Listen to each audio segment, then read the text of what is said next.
So hello everyone, welcome back to my YouTube channel. आज की video में हम बात करेंगे स्किल सेट के बारे में कि प्रोग्रामर पोस्ट के लिए स्किल सेट में आपको क्या क्या प्रिपेयर करना है, क्या क्या चीजें मेंशन्ड हैं, कैसे आपको इसकी प्रिपरेशन करनी है, क्या पूछा जाएगा, कितने मार्क्स का आएगा, सब कुछ हम इस वीडियो में डिटेल डिस्कस करने वाले हैं। तो चलिए समझते हैं। तो सबसे पहले समझते हैं ये पीडीएफ जो अपलोड हुई है। इस पीडीएफ में स्किल सेट के बारे में लिखा है, ड्यूरेशन, डिस्क्रिप्शन, क्या क्वालिफाइंग मार्क्स रहेगा, सब कुछ इसमें मेंशन्ड। अब इसको सिंप्लीफाई फॉर्म में समझते हैं।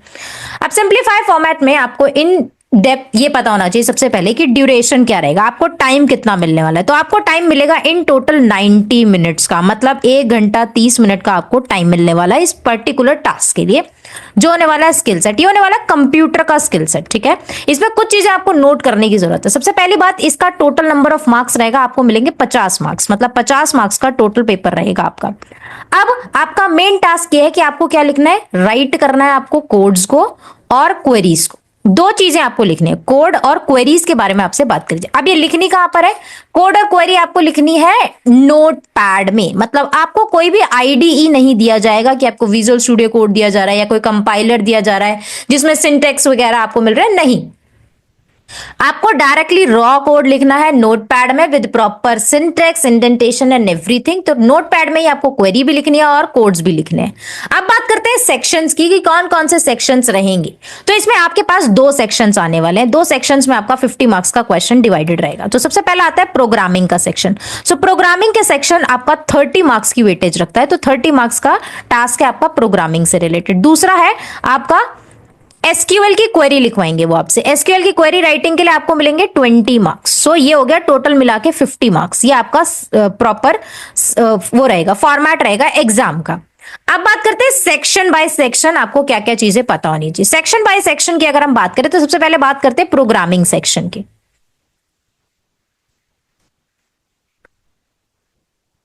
अब प्रोग्रामिंग सेक्शन रहेगा 30 मार्क्स का। 30 मार्क्स में आपको मिलेंगे 2 क्वेश्चन सॉल्व करने के लिए। इन दोनों क्वेश्चंस को आपको सॉल्व करना है कौन सी प्रोग्रामिंग लैंग्वेजेस से, सी प्लस प्लस, जावा और पाइथन। अगर आपको इन चारों में से कोई एक भी प्रोग्रामिंग लैंग्वेज आती है, गुड। आपको इन चारों में से किसी एक प्रोग्रामिंग लैंग्वेज में ये दोनों क्वेश्चन सॉल्व करने हैं। अब आपके पास कुछ रिस्ट्रिक्शंस हैं। पहली रिस्ट्रिक्शन क्या है कि आप कोई भी लाइब्रेरी यूज नहीं कर सकते। जैसे सी में हेडर फाइल्स होती हैं, राइट, तो आप कोई भी हेडर फाइल्स का यूज नहीं कर सकते, ठीक है। इसका आपको याद रखना है। पाइथन में लाइब्रेरीज होती हैं, जावा में भी चीजें होती हैं। तो आपको क्या करना है, आपको इनमें से दोनों ही चीजों को यूज नहीं करना है। अगर आपने इन दोनों चीजों का यूज करके क्वेश्चन को सॉल्व किया है तो वो क्वेश्चन वहीं का वहीं रिजेक्ट हो जाएगा। दूसरा रिस्ट्रिक्शन आपके पास क्या है, पहला रिस्ट्रिक्शन तो यह है कि आपको ये चीजें अवॉइड करनी है। दूसरा रिस्ट्रिक्शन ये है कि आपको क्या करना है, नॉर्मल नोटपैड में लिखना है, which is bit difficult, but अगर आप प्रैक्टिस करेंगे तो यू कैन। नोटपैड का मतलब यह है कि आपके पास कोई सिंटेक्स हाईलाइट नहीं होगा, ऑटो कंप्लीशन नहीं होगा, कोई डीबगिंग टूल नहीं होगा, आप कोई कोड को रन करके भी नहीं देख सकते। आपको ड्रॉ कोड लिखना है नोटपैड के अंदर और उस फाइल को आपको सबमिट करना है। इवैल्यूएशन क्राइटेरिया की बात करते हैं कि आपको इवैल्यूएट किस बेसिस पे करा जाएगा। सबसे पहला तो इवैल्यूएशन का इनका क्राइटेरिया है करेक्टनेस, मतलब कि आपका कोड जो है वेदर वो प्रॉब्लम सॉल्व कर पा रहा है या नहीं कर पा रहा है, तो करेक्टनेस के ऊपर आपको देखा जाएगा। दूसरा देखा जाएगा एफिशिएंसी के ऊपर कि आपके कोड को एफिशिएंसी क्या है। Efficiency in terms of time and complexity, time complexity and space complexity. इन दोनों के बेसिस पे आपकी एफिशिएंसी को देखा जाएगा कि क्या आपका कोड कितना स्पेस ले रहा है, आपका कोड कितनी टाइम कॉम्प्लेक्सिटी में रन कर रहा है, तो ये एफिशिएंसी भी कैलकुलेट करी जाएगी। तीसरा है आपका सिंटेक्स और लॉजिक। थर्ड इनका इवैल्यूएशन क्राइटेरिया है सिंटेक्स एंड लॉजिक का। तो सिंटेक्स एंड लॉजिक से रिलेटेड भी आपको प्रॉपर सिंटेक्स लिखना है, प्रॉपर लॉजिकल फ्लो यूज करने हैं, करेक्ट आउटपुट जनरेट होना चाहिए, आपका एंड गोल ये होना चाहिए। अब बात करते हैं, मान लो आप एग्जांपल से मैं समझती हूँ कि मान लो आपको एक प्रोग्राम दिया गया है कि आपको एक प्रोग्राम लिखना है टू चेक। मैं सिंपल प्रोग्राम ले रही हूँ फॉर नाउ, मे बी आपको एक बेसिक क्वेश्चन भी मिल सकते हैं। तो आपको लिखना है program to check if a number is a prime number, let's say number is prime or not, तो आपको सिंपली क्या करना है, आपको अपने मतलब वाली प्रोग्रामिंग लैंग्वेज चूज करनी है कि अगर मान लो आपको पाइथन आता है, अगर मैं स्किल सेट दूंगी तो मैं पाइथन में दूंगी, तो मेरे को पाइथन में बिना किसी लाइब्रेरी के, बिना किसी यूजेज ऑफ एनी एक्सटर्नल और बिल्ट इन लाइब्रेरी के, मुझे सिंपली इसको पाइथन से सॉल्व करना है। तो मैं इनपुट ले लूंगी, एन में मैं इनपुट ले रही हूं मान लो, उसके बाद मेरे को सिंपल बेसिक लॉजिक लिखना है कि एन अगर ग्रेटर देन 1 है तो मैं फिर फॉर लूप लिखूंगी। सो बेसिकली मुझे सिंपल रॉ कोड लिखना है और मुझे इंडेंटेशन का भी ध्यान देना है, मुझे सिंटेक्स का भी ध्यान देना है। तो आप नोट करना कि आपको इन सारी चीजों के बारे में भी ध्यान देना है before you submit any file. तो इंडेंटेशन, सिंटेक्स एंड दूसरी चीज करेक्ट लॉजिक होना चाहिए उसके अंदर।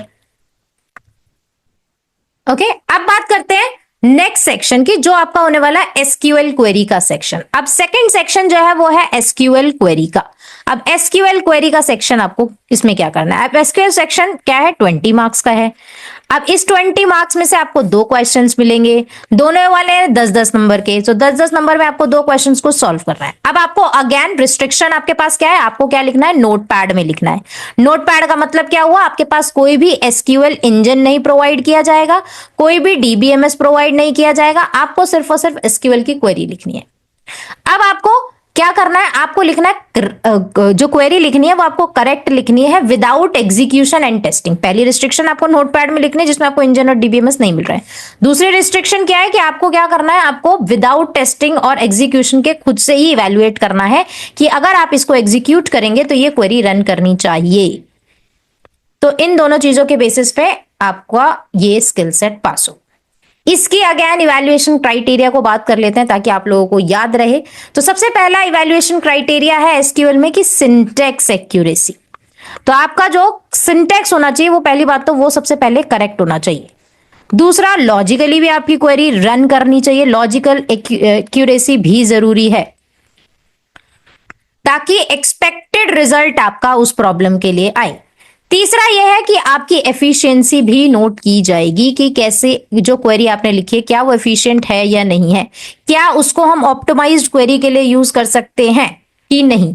अब इसका एक एग्जांपल समझ लेते हैं। मान लो आपको एक क्वेरी दी गई है कि एक एम्प्लॉय के टेबल में एम्प्लॉय का टेबल दिया और आपको रिट्राइव करना है कि ऐसे एम्प्लॉय की सैलरी बताओ जिसकी सैलरी सेकंड हाईएस्ट है हमारी कंपनी में। सेकंड हाईएस्ट सैलरी आपको निकालनी है और आपको बताना है उस पर्सन का डेटा।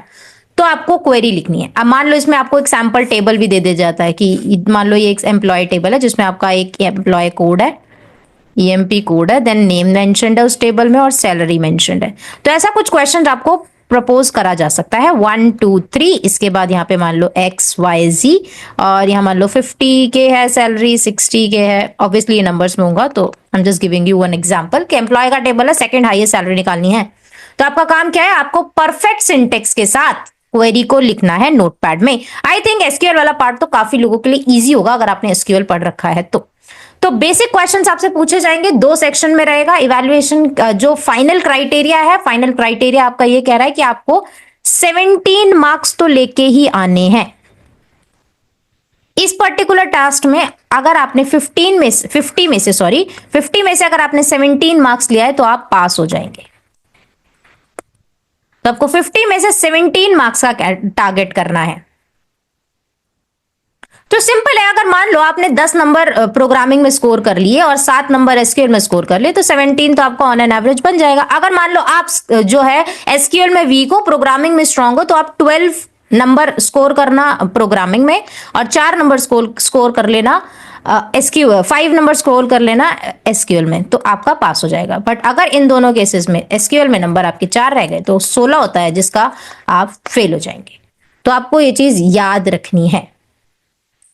अब इसमें टाई केस भी बताया गया है कि मान लो 2 बच्चे सेम नंबर लेके आते हैं तो टाई ब्रेकर का क्राइटेरिया भी इन्होंने पीडीएफ में मेंशन है, जिसको मैं नीचे कमेंट सेक्शन में डिस्क्रिप्शन में डाल दूंगी और कमेंट सेक्शन में भी डाल दूंगी।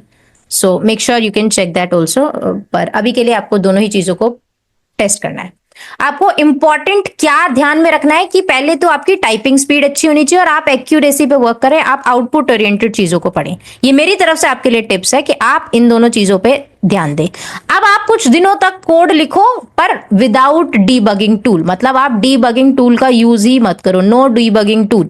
तो आप कोशिश करो आप जो भी कोड्स लिख रहे हैं वो नोटपैड में लिख रहे हैं और उसके बाद उसको रन करके देखते हैं कि वो आउटपुट सही दे रहा है या नहीं।